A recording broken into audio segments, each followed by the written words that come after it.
la licenciada maestra Sí.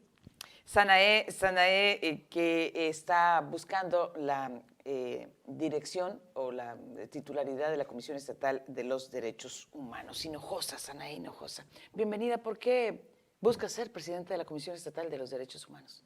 Muchas gracias. Bueno, antes que nada agradecerte por el espacio.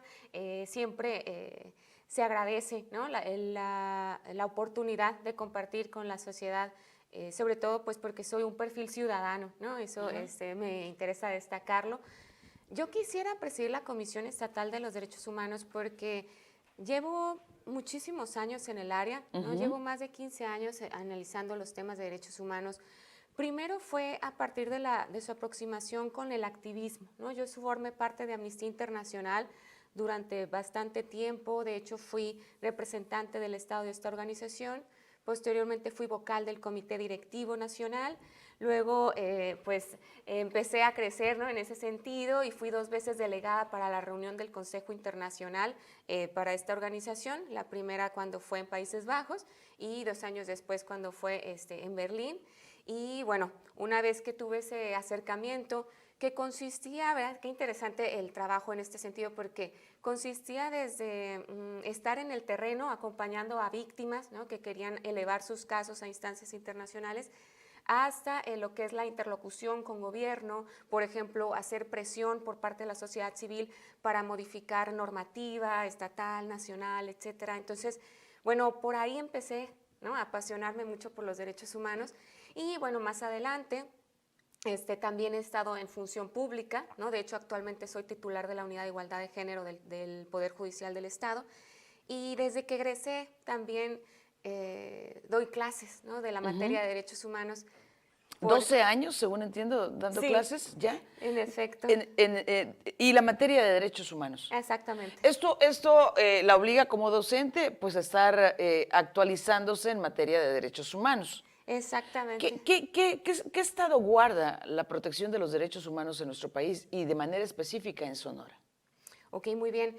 Hay diversas problemáticas. Yo creo que de antemano, pues empezar con lo positivo, ¿no? Yo puedo decir que desde que inicié a dar clases, que fue en 2009, al día de hoy, los cambios han sido trascendentales. Yo recuerdo que cuando inicié ni siquiera estaba pues la reforma constitucional de 2011 que da como todo este andamiaje en materia de derechos humanos a un plano constitucional, ¿no? Y que ya involucra este tema en el articulado primero pues de las obligaciones estatales en materia de derechos humanos, los tratados, o sea, toda esta transformación que vino aterrizándose, ¿no? Primero en el plano internacional, nacional y eventualmente pasando a los estados, ¿no?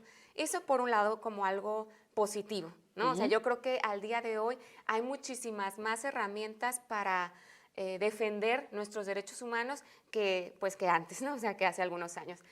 Sin embargo, pues siempre hay retos, ¿no? O sea, siempre hay retos. Definitivamente está el tema, y hablando de lo nacional y local, ¿no? El tema de las desapariciones, el tema de la violencia de género, por englobar, ¿no? Varias temáticas que entran en este apartado. Y definitivamente sí creo que con todo y estos instrumentos nuevos y todo lo que está aparejándose cada vez más, sigue existiendo por parte de la sociedad el temor de aproximarse o de iniciar algún proceso de defensa de sus derechos porque temen represalias. Entonces, eso sería a grandes rasgos.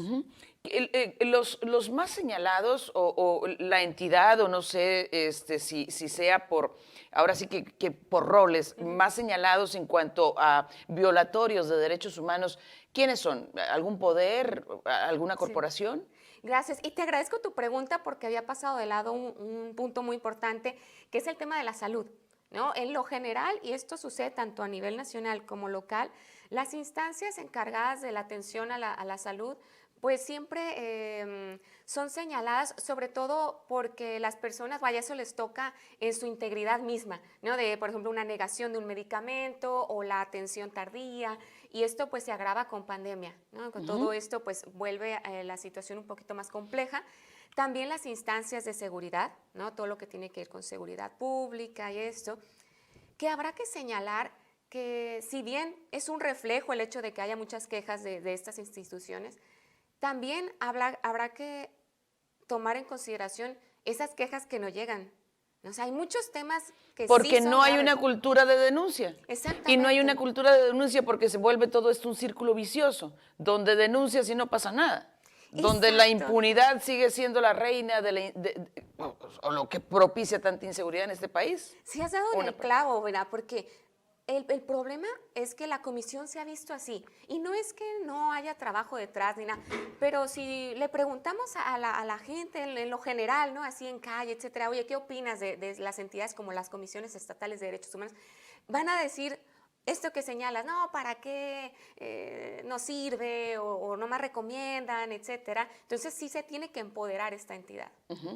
Voy a ser un poquito de abogada del diablo y planteándolo con todo respeto. Adelante. Probablemente la juventud de Danae se vea como una desventaja para la titularidad de la Comisión Estatal de los Derechos Humanos. ¿Qué respondería al respecto en su defensa? Excelente, gracias. Y sí, siempre es bueno tocar estos puntos, ¿no? De no será un riesgo que alguien joven incursione, que además no soy tan joven, soy como años, pero es una buena pregunta. Mira, ¿qué puedo aportar yo a partir de mi juventud y también saber que hay experiencia detrás, ¿no? Yo llevo más de 10 años en el activismo, ya llevo más de 8 años dentro de la función pública también.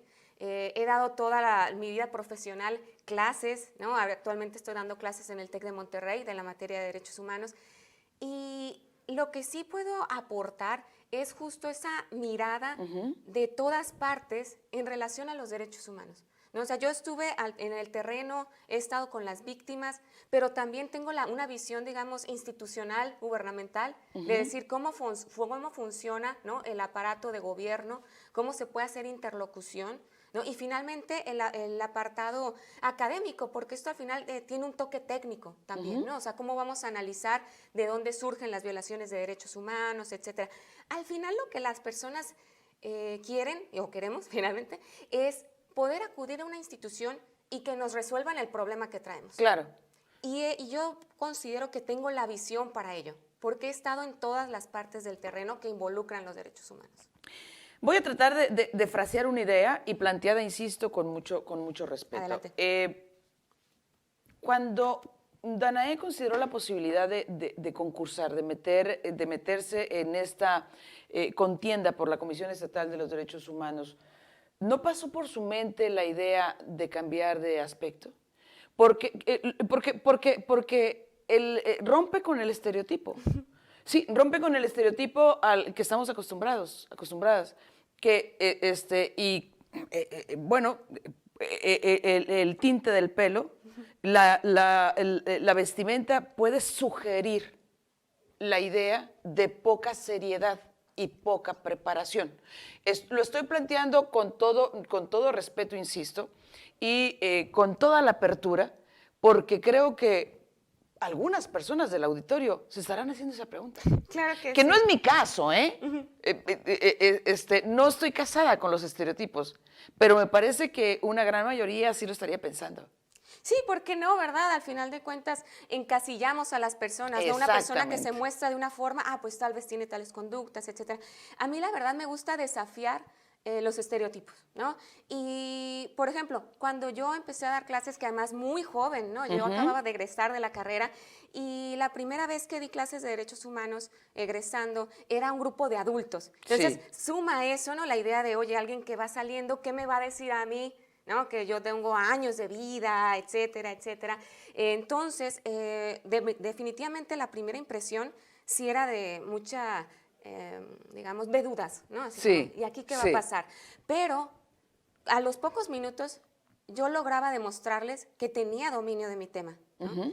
Y claro, en las diferentes universidades en las que he estado, la primera impresión siempre es esa de, ay, va a dar clases ella, y les muestro los documentos y como que dicen, esto no me coincide. Claro, porque tenemos ese estereotipo, ¿verdad? De informalidad, qué sé yo, pero demuestro, ¿no? Demuestro lo que sé y tengo las credenciales necesarias. Cuando entré en la función pública, y es más, en particular, dentro del Poder Judicial, fíjese que, contrario a lo que yo también hubiera esperado, ahí fue donde menos comentarios me han hecho. Yo creo que ya porque me ubicaban y me observaban de otras esferas, pero también, ¿no? Las personas cuando les digo, he estado en Poder Judicial, en la Unidad de Igualdad, tú en el Poder Judicial y no te dicen nada, pues hasta eso que no sé si es por el puesto que detento, pero Bien. no. Pues mucho éxito. Creo que está en todo el derecho de buscar con esas credenciales por enfrente la Comisión Estatal de los Derechos Humanos. Mucho éxito. Gracias, muchas gracias y gracias por el espacio. Vamos, una pausa, es breve, volvemos.